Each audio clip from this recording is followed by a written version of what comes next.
Et salut! Aujourd'hui, je te présente la pompe de relevage Silence Plus Mini Aqua de chez Aspen. Ici, tu as un anti-siphon avec des ergots et je vais te montrer celui du pack que je n'utilise plus parce qu'il n'a pas d'ergot et ça vient glisser avec le tricot clair dans le temps, ça ne tient pas très bien. Après avoir installé mon moteur de l'autre côté du mur, je passe mon câble d'alimentation du moteur que je viens relier avec la phase et le neutre du bornier de la machine. Et ensuite j'installe mon flotteur.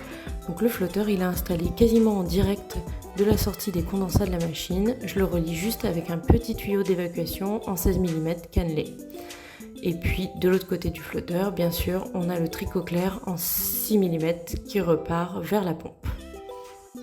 Il y a deux choses super importantes à retenir quand tu mets un flotteur. C'est un, qu'il soit parfaitement droit et de niveau. Et de deux, de mettre des colsonnes absolument partout. À chaque fois que tu as un raccord, entrée, sortie de flotteur, entrée, sortie de pompe, des colsonnes absolument partout.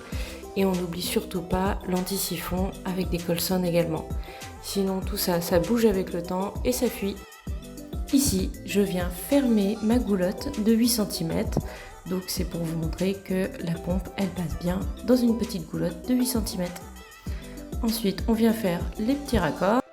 Maintenant, le plus dur est fait. Je découpe mon capot de machine avec la multitool. Ça fait une découpe propre et au moins on est sûr de ne pas en mettre partout.